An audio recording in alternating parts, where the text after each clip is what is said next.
سلامونه، تاسو ګورئ هم پښتون خبرونه او زه یم کومل شبیر. زه یم شاه سلیم جان. وړاندې کوو د ټول ناول د نن ورځې مهم خبرونه.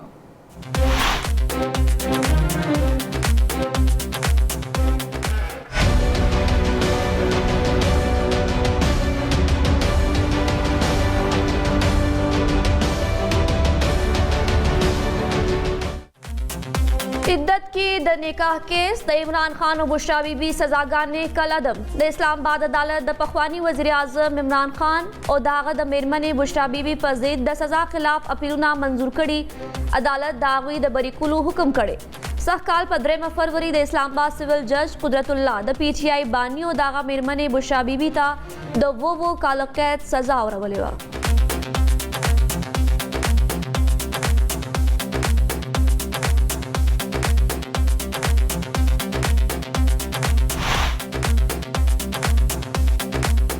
زه خبرو ته تیار یم، خو 3 شرطونه لرم. اول شرط زما مقدمې ختمول دي، دویم شرط د پاکستان تحریک انصاف کارکنان خوشي کول دي، او دریم شرط مې دا دی چې زموږ منډیټ ته موږ ته واپس راکړی شي. د پاکستان تحریک انصاف بانی د عدالت په کمره کې خبریالانو سره خبرې. عمران خان وایي د سپریم کورټ تیرې ورځې فیصلې هرکلی کوي. چې کله د پی ټی آی باندې جیل نه خوشي شي نو قام به د هغه استقبال کوي. نن هغه کیس ختم شوی د کم چې هیڅ بنیاد نو. د پی ټی آی باندې غواړي چې ملک کې د قانون او آئین بالادستی وي. د پی ټی آی چیئرمین بیرسټر ګوهر خان وینا وايي موږ په مجموعي توګه د یو سلويخ ایم این ایس فهرست تیار کړي.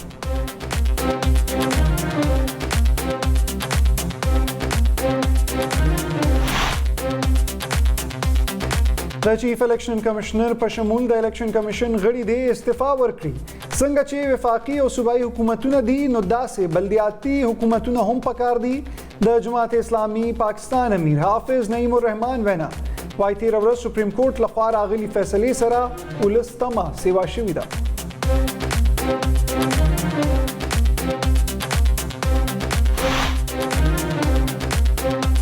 د پیر په ورځ به پارلیمنت کې فیصله وشي چې آیا حکومت د نظر ثانیه اړخ ته ځي او که نه. د آئین تشریح کول د عدلیه کار دی. موږ به د آئین لپاره خپل کردار ادا کوو. د دفاع وزیر خواجه آصف سیالکوټ کې میډیا سره خبرې وايي خلکو ته پانسي ملاو شوی ولې انصاف ورته نه دی ملاو شوی.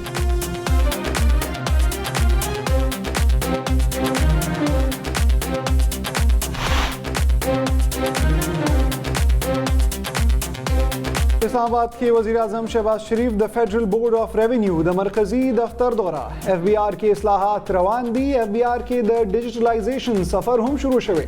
دا به د آئی ایم ایف اخیری پروګرام وي. د وزیر اعظم شہباز شریف وینا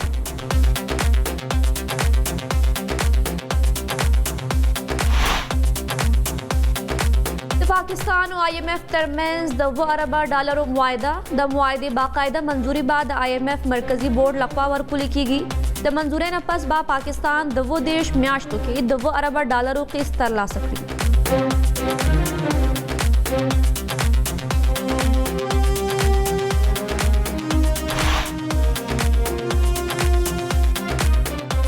د سپریم کورټ د فیصلې نه پس پارلیمان کې بعد د سیاسي جماعتونو پوزیشن سوي. د مسلم لیگ نون قومي اسمبلی کې 108 او پیپلز پارټۍ به 88 نشستونه پاتې شي. جمعیت علماء اسلام فی نشستونه به هم د 11 ته راکوز شي.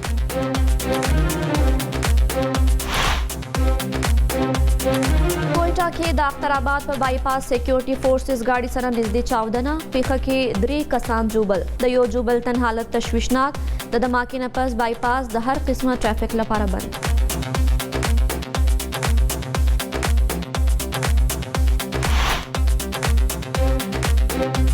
ملک کې په 3 ورځ هم د وړو د میلونو هړتال جاری. د هړتال لوجې ملک کې د وړو بحران رامنځته شوی.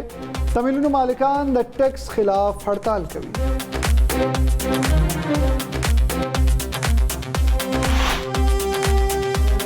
د پټرول او ډیزل په قیمتونو کې یو واری بیا د اضافې امکان.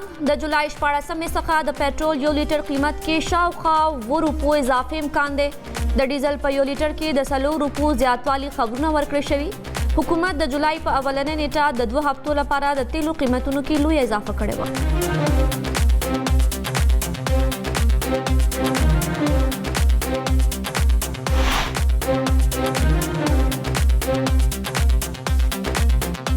د ورلد چیمپئنشپ اف لیجنډز فائنل میچ نن د پاکستان او هندوستان ترمنځ لوبیږي. برمنګم ایجسټن سټیډیم کې به دواړه حریف ټیمونه یو بل ته مخامخ وي. په لومړي سیمي فائنل کې پاکستان ویسټ انډیز او هندوستان آسټریلیا ته په ماتې ورکولو سره د فائنل لار خپله کړي. او د موسمیاتو محکمې د ملک مختلفو برخو کې د باران ورېدو پیشګویي. خیبر پختونخوا، پنجاب، شمال مشرقي بلوچستان، کشمیر او ګلګت بلتستان کې د تیزو هواګانو سره د باران امکان. خیبر، مومند، باجوړ، صوابې، مردان، پیښور، کوهات، هنګو، کرک، لکی مروت، بنو، ډیرا اسماعیل خان، ټانک، وزیرستان او کورم کې هم د باران پیشګویي.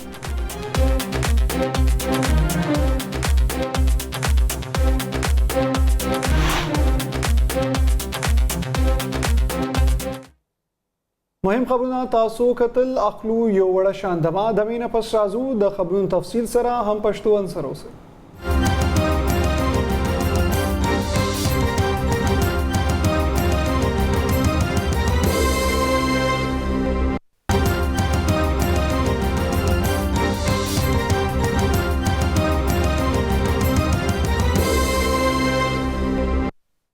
بلیټن کې واری بیا هر کله اوس شاملو تفصیلی خبرونه.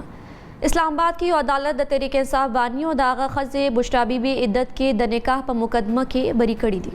عمران خان د ښځې پخواني خاوند خاور مانی کا تور پورې کړي و چې عمران خان یې مخکینۍ ښځې سره د عدت دوران کې نکاح کړي وه. فروری کې یو بل عدالت عمران خان او ښځې ته په دې مقدمه کې د 7 کلونو د بند سزا ورولې وه. سیشن جج افضل مجوکا د خالی پورز عمران خان او د ښځې په دې مقدمه کې د خوشي کولو حکم ورکړی. د کورنو چارو وزیر رانا ثناء الله وړاندې ویلي وو چې حکومت به کوشش وکړي عمران خان جیل کې پاتې کړي. د تحریک انصاف چیرمن ګوهر علي خان د فیصلې وروسته وویل عدت کې د نکاح مقدمه د عمران خان بدنامولو لپاره دایر شوې وه. ګوهر خان ویل د بری کېدو وروسته د عمران خان زندان کې د پاتې کېدو جواز اوس نه دی پاتې شوی او باید چې زر تر زره خوشي کړی شي. د پی ټی آی کارکنانو د اډیالا جیل مخې ته جمع شوي او د عمران خان حق کې نارې وهلي.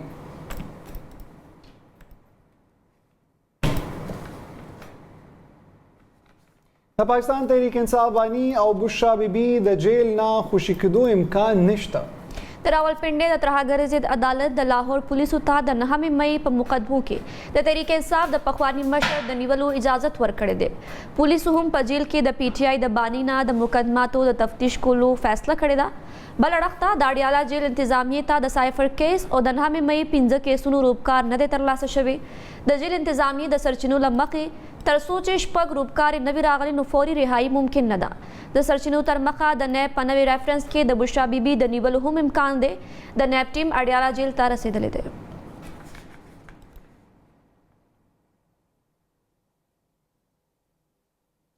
د پاکستان تحریک انصاف بانی ویلي دي چې زه خبرو ته تیار یم خو موږ 3 شرایط لرو. د عدالت په کمره کې خبريالان سره په غیر رسمي خبرو کې د پی ټی آی بانی ویل چې خبرې به وکړو ولې زموږ 3 شرطونه دی ومنل شي. هغه کې اولنې شرط پوره کول زما مقدمې ختمول دي. دویم شرط دا دی چې د پی ټی آی کارکنان د خوشي کړي شي او دریم شرط دا دی چې زموږ منډیټ ته مونږ ته واپس راکړي شي. د پی ټی آی بانی ویل چې ما د جنرال باجوا سره 2 ځله خبرې اترې کړې دي. مونږ په هغه وخت کې اسد عمر، پرویز خټک او شاه محمود قریشي 3 کسیزه کمیټي جوړه کړې وه. د پی ټی آی بانی ویل هغه وخت مونږ ته ویل شو چې لوی صاحب د انتخاباتو نه کولو فیصله کړې ده. هغه ویل د سپریم کورټ د پرونی فیصلې هرکلی کوم. زموږ د مخصوص څوکو په اړه د سپریم کورټ فیصله یو مثبت پرمختګ دی. د پی ټی آی بانی زیاته کړه چې د سپریم کورټ پرونی فیصلې خلکو ته هیله ورکړي. د الله شکر دی چې سپریم کورټ اف پاکستان ججان د قانون په بالادستۍ ولاړ دي. خان صاحب د الیکشن کمیشنر خلاف د آرټیکل 6 لاندې د کاروایی کولو غوښتنه هم راپورته کړې.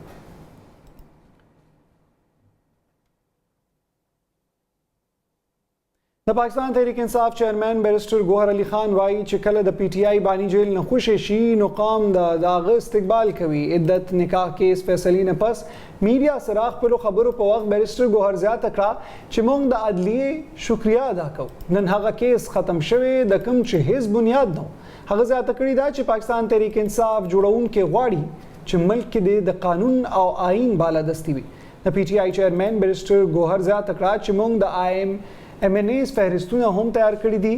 شیر افضل مروت زموږ په MNAs کې شامل دی.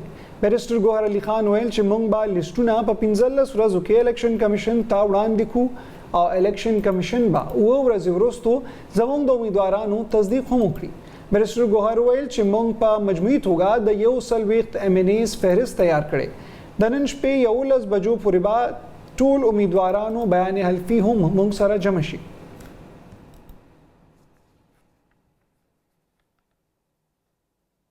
د قومي اسمبلی پخوانی سپیکر اسد قیصر د جماعت اسلامي امیر حافظ نعیم الرحمن سره ټلیفوني تماس نیولې.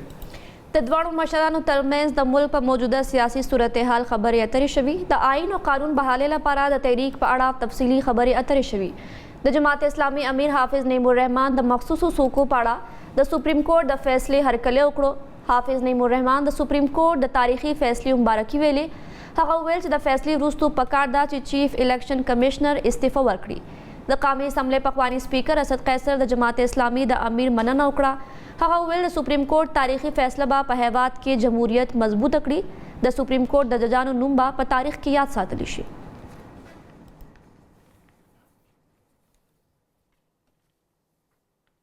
بلخوا سینیټر فیصل واوډا ویلي دي چې د پی ټی آی د بانی د رهایی ممکن نه ده. فیصل واوډا عدت کې د نکاح کیس په فیصله خپل رد عمل ورکړی دی او ویلي دي چې دا یو شرمناک کیس و، موږ لا ذاتي زندگی د سیاست برخه جوړول نه دي پکار. فیصل واوډا زیاته کړې ده چې زه فکر نه کوم چې د پی ټی آی د پخوانی چیرمن خوشي کول ممکن دي. د هغه په ضد ډېرې مقدمې دي او د تېرې ورځې د عدالتي فیصلې وروسته د پی ټی آی ستونزې زیاتې شوې دي. یاد دی وی چې سیشن کورټ د پی ټی آی بانی او د هغه د میرمنې د نکاح په مقدمه کې د خوشي کولو حکم کړی دی.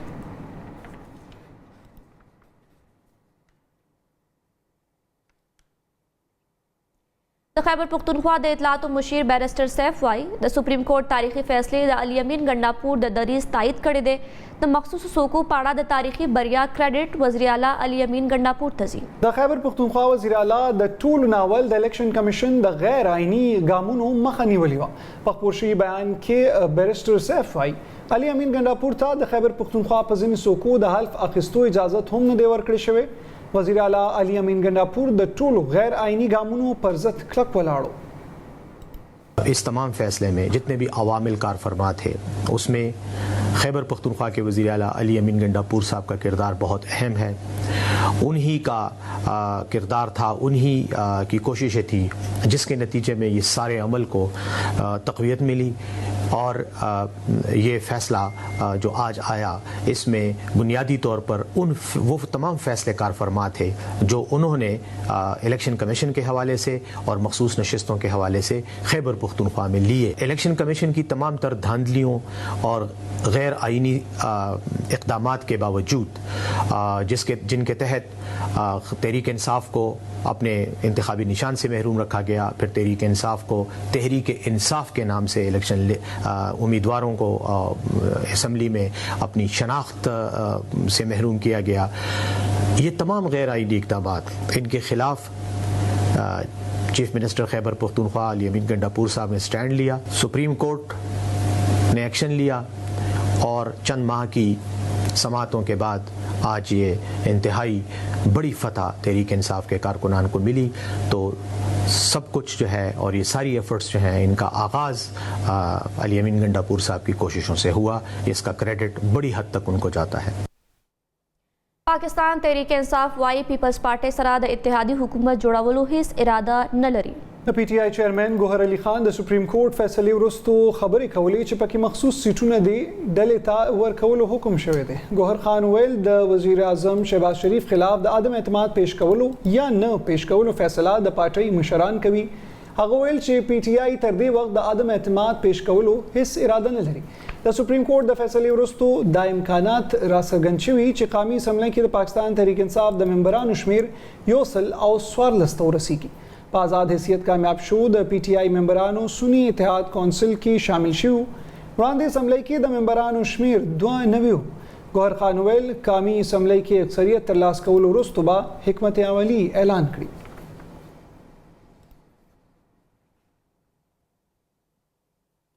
د دفاعي چارو وفاقي وزیر خواجه آصف وایي چې د پیر په ورځ به پارلمان کې فیصله وکړي شي چې آیا حکومت د نظرثانۍ اړخ ته ځي او که نه.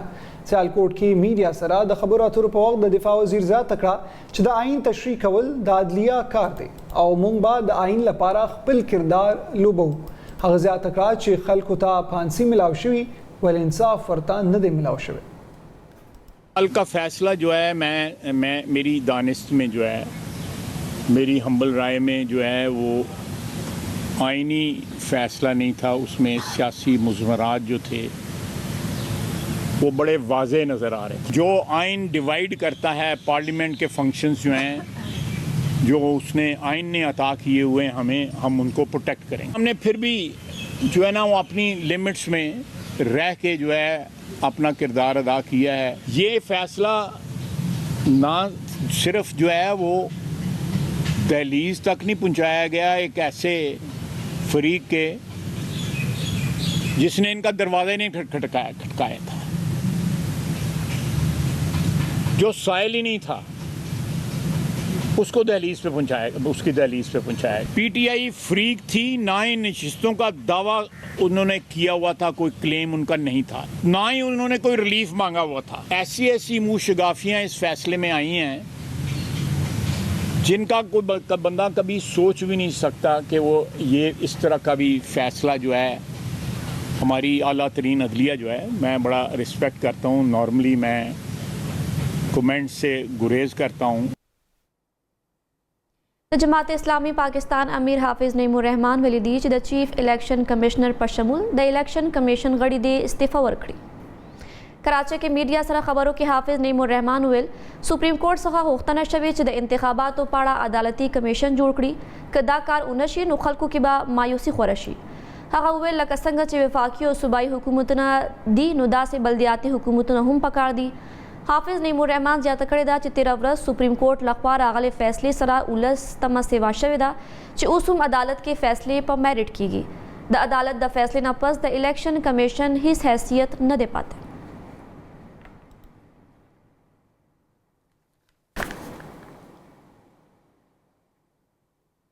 اډیالا جیل کې د 190 ملین پاؤنڈ ریفرنس اوریدنه کې پخوانی وزیر مملکت زبیده جلال او پخوانی پرنسپل سیکریټري اعظم خان خپل بیانونه ریکارډ کړي او سماعت تر شلم جولای پورې ملتوي کړي دي. پخوانی پرنسپل سیکریټري اعظم خان د احتساب عدالت مخې ته خپل بیان کې ویلي چې د اگست 2013 نه تر اگست 2022 پورې د وزیر اعظم د سیکریټري په توګه هغه ذمہوارۍ ترسره کړې دي. د شهزاد اکبر زما سره یو لاسلیک شوی نوٹ راغلیو. په دغه نوٹ د شهزاد اکبر خپل دستخطونه هم موجود وو. په دغه نوٹ د کابینې د منظوري ویل شوی د اعظم خان تر مخه ویل شوی دی چې شهزاد اکبر ویل چې وزیر اعظم د سند د منظوري لپاره کابینې ته د وړاندې کولو هدایت وکړي چې دا مسله د قومي اسمبلی ته وړاندې کړي شي. په احتساب عدالت کې وړاندې کړی شوی بیان کې پخوانی وزیر زبیده جلال ویل چې په کال 2019 کې د کابینې په غونډه کې د شهزاد اکبر لخوا یو بنده لفافه د اضافي ایجنډي په توګه وړاندې کړې شوه. په کابینه کې د اضافي ایجنډي وړاندې کولو څخه وړاندې ضروري عمل نه دی ترسره شوی. وروسته عدالت د 190 ملین پاونډ ریفرنس اوریدنه تر جولای 20 نیټې پورې ځنډولې ده.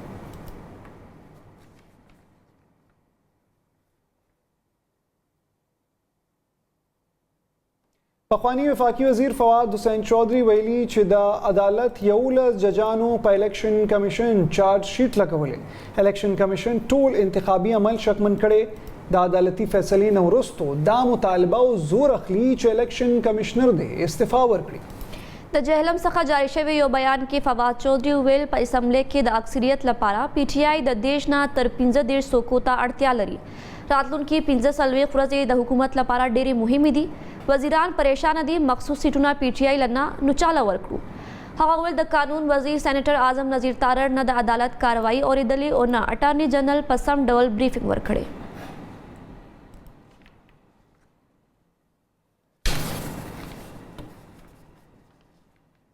بلیټن کې نور خبرونه د لنډې شان دمې نه پس.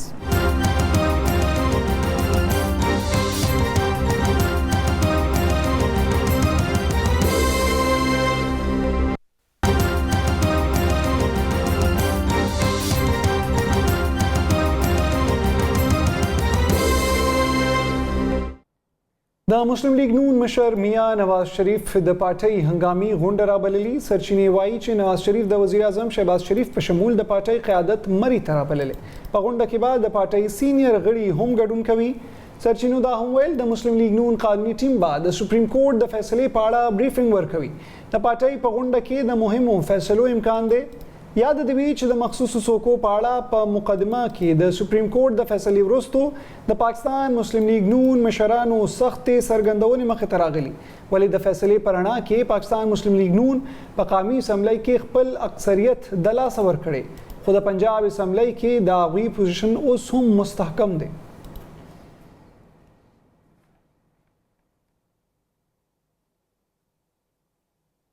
وزیر اعظم شهباز شریف وایي چې دا به د IMF اخیری پروګرام وي. اسلام آباد کې وزیر اعظم شهباز شریف د فیډرل بورډ آف ریونیو د مرکزی دفتر دوره وکړه، چیرته چې هغه ملاقات کې د خپلو خیالاتو څرګندونه کړې او ویلي دي چې FBR کې اصلاحات جاری دي. وزیر اعظم شهباز شریف دا هم ویل چې FBR کې د ډیجیټلایزیشن سفر شروع کړی شوی دی.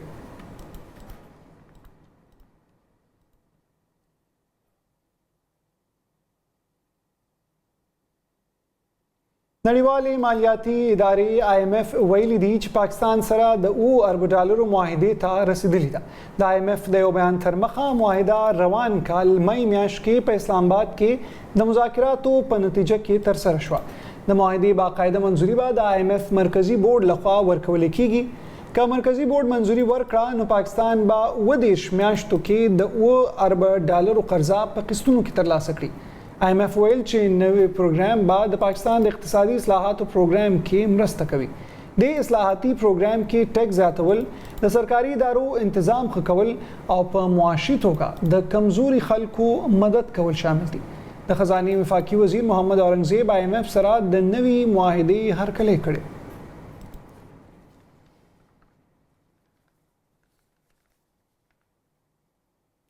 د پټرول او ډیزل په مصنوعاتو کې د قیمتونو کې یو وارې بیا د اضافې امکان راڅرګند شوی. سرکاري ذریعې وایي د جولای 14 نیټې څخه د پټرولیم مصنوعاتو 1 لیټر قیمت کې شاوخوا $7 اضافي امکان دی.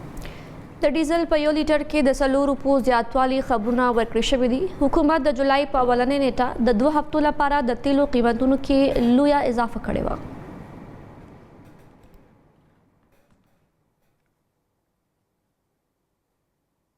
ملک کې په درېیمه ورځ هم د اوړو د میلونو هړتال جاری دی. د هړتال له امله د اوړو د بحران امکان پیدا شوی او د تنورونو د ټرل کېدو تشویش هم زیات شوی دی. د میلونو مالکانو د ټیکس خلاف هړتال شروع کړی دی.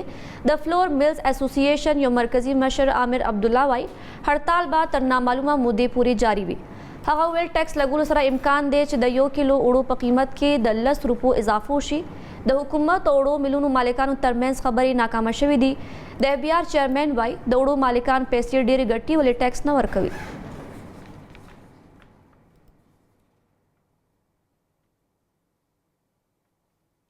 خبر شامل صدر مملکت آصف علي زرداری غم شریکي لپاره د کیپټن محمد اسامه شهید کور ته ورغلی و.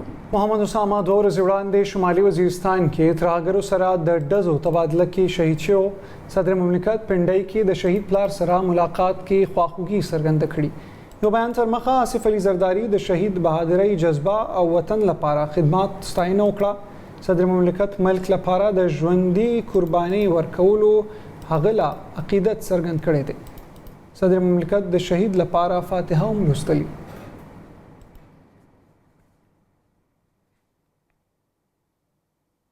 د خیبر پختونخوا کابینې د صوبایي اسمبلی 2 قراردادونه وفاقي حکومت ته د لیږلو منظوري ورکړه. د PTI د پخوانی مشر او نور سیاسي بندیانو د سمدستي خوشي کولو او د فلسطین د مسلې د هواري لپاره له نړیوالې ټولنې سره د وفاقي حکومت د همغږۍ غوښتنه شوې.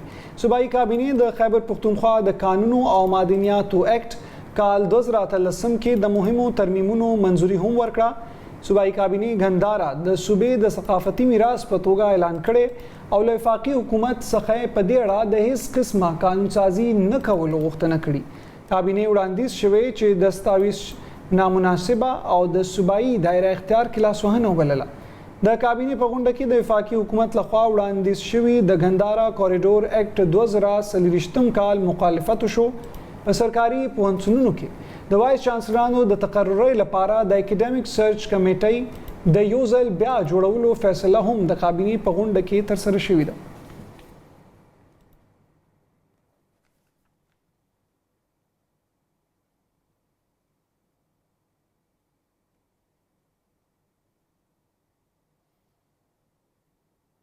خیبر پختونخوا کې د ترهګرۍ په پیښو کې د پولیس او سی ټي ډي ناقصه تحقیقاتو له وجې په کیسونو کې نامزد 195 ملزمان د مقدمو نه برطرف کړي شوي دي. پروسیکیوشن ډپارټمنټ لخوا د روان کال د جنوري 9 نیټې نه د مئی تر 30 پورې شمیرې جاری شوي دي. د معلوماتو له مخې 191 تورن کسان د پروفارما بی تحت ډسچارج شوي دي. 4 ملزمان د شواهدو د نشتوالي له امله د عدالتونو لخوا د 215 ډي لاندې مقدمو نه خوشي شوي. په پیښور کې 80، په مردان کې 55 او په لوی ډیر کې 29 ملزمان د ثبوتونو د نشتوالي له کبله بری کړي شول. په کوهاټ کې 14، بنو کې 8، ډي آی خان کې 4 او سوات او بونیر ضلعو کې 2 ملزمان د ترهګرۍ مقدمو څخه بری کړي شول. د پروسیکیوشن تر مخه په یادو مقدماتو کې د نامزد تورنو ملزمانو خلاف هیڅ ډول شواهد او ثبوت نه دي ترلاسه شوي او د شواهدو د نشتوالي له امله د ملزمانو کسانو ټرایلز نشي ترسره کېدی.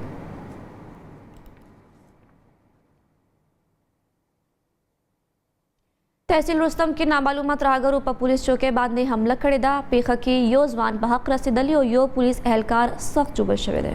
د واقعاتو تر مخه په رستم بني روډ غریزه سیمه شهیدانو کې پولیس چوکۍ باندې نامعلومه ترهګرو حمله وکړه. د پولیس ځوانانو د ترهګرو حمله په شا تنبولي. د نامعلومه ترهګرو په ډزو کې یو ماشوم په حق رسېدلی کوم چې د خپل خاندان سره بنیر نه واپس خپل کور ته روانو. پیښه کې امجد نومي پولیس حوالدار سخت ژوبل شوی دی.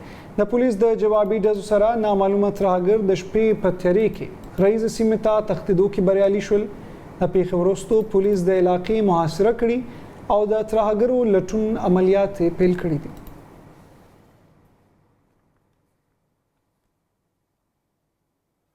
په افریقایي هیواد نایجیریا کې د یو سکول ودانۍ نړېدو له امله 14 زده کوونکو په ګډون 22 تنه وژل شوي دي. د بهرنیو رسنیو له مخې د وسطي نایجیریا په مرکز پلیټو سټیټ کې د یو سکول د ودانۍ د نړېدو له امله لسګونه کسان ټپیان شوي هم دي. د چارواکو په خبره تر اوسه هم 150 کسان تر ملبې لاندې دي او 132 ماشومان د ملبې راایستل شوي دي. د چارواکو په وینا په وژل شوي او ټپیانو کې اکثره ماشومان او یا تر 15 کلونو کم عمر لري.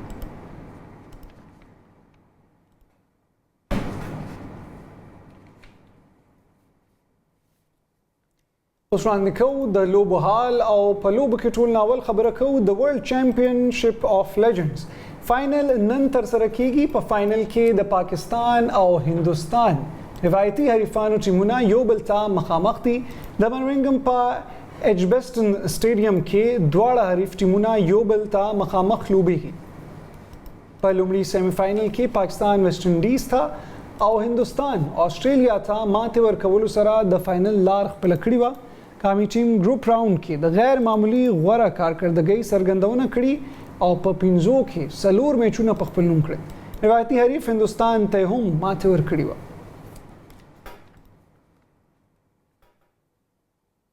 د پاکستان اولمپکس اسوسییشن د پیرس اولمپکس لوبو لپاره 18 کسیزه لوبډله اعلان کړي. د پرانستې په مراسمو کې به جهان آرا نبی او ارشد ندیم د پاکستان بیرغ پورته کوي. په 18 کسیزه لوبډلو کې د کوچانو او طبي کارکونکو په ګډون 9 لوبغاړي او 11 افیشلز شامل دي. پاکستاني لوبغاړي به د شوټینګ، لامبو وهلو او اتلیټکس په لوبو کې برخه اخلي. محمد شفیق به ډي میشن چیف، جاوید لودي ډیپټي چیف ډي میشن او زینب شوکت په انتظامی چارواکي وي. اتلیټکس کې به کوچ سلمان اقبال بٹ او ډاکټر علی باجوا سره ارشد ندیم او فائقہ ریاض شامل وي او شوټینګ کې به 2 کوچان غلام مصطفی بشیر، کشماله طلت او ګلفام جوزف وي. اوس خبره کوو د موسم حال. د موسمیاتو محکمې نن د ملک په زیاتره برخو کې د باران امکان څرګند کړي. موسمیاتو محکمې تر مخه راتلونکي 40 غنټو دوران د ملک په زیاتره سیمو کې به موسم ګرم او اوچ وي. د دوران اسلام آباد، پنجاب، خیبر پختونخوا، شمال مشرقی بلوچستان، کشمیر او گلگت بلتستان کې په ځینې ځایونو د نور باران امکان دی.